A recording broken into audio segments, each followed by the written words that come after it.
So Yeah. what you can say to someone on day one might be quite different than what you can say on day 5, day That's 10. right. I mean, I'm sorry, year 5, year 10 Sure. of the partnership. So, you know, it would be nice to feel in your partnership over time that you can speak honestly about some of the real challenges that both of you face in dealing with both families. It's stressful for someone to join someone else's family in an extended way, even though you have your own unit, hopefully, that you, with your partnership, that you are becoming part of this group.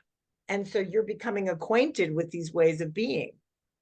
And similarly, and they're becoming acquainted with your family and you're becoming acquainted with them, and things that are normal for both of you may not be a bit normal for the other. And so if you can at the beginning make room to say, wow, this is really wild the way you do it. You guys do whatever. Wow, that's interesting.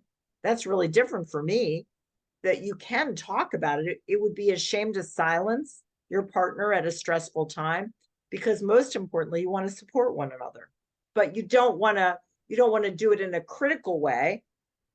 Again, what you would want to do is just say, hey, I noticed something, and to be honest, I'm having some challenges with adjusting to this new way that you guys do. And that's news to me. That's not how we do it in my family.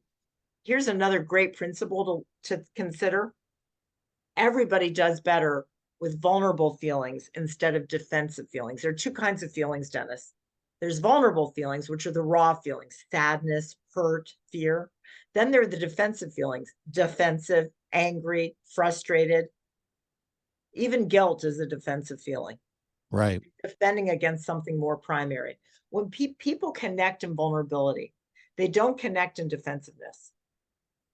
So if you're coming to the conversation saying, gosh, I'm struggling, or I feel so nervous when I'm meeting with your family, that's very different than coming off in an angry way or some way that puts the other partner at odds. So it is a good idea to be able to talk openly. It isn't a good idea to criticize your partner's family ever. Now, if it happens, then you want to apologize because you don't want to do that. And that's hurtful.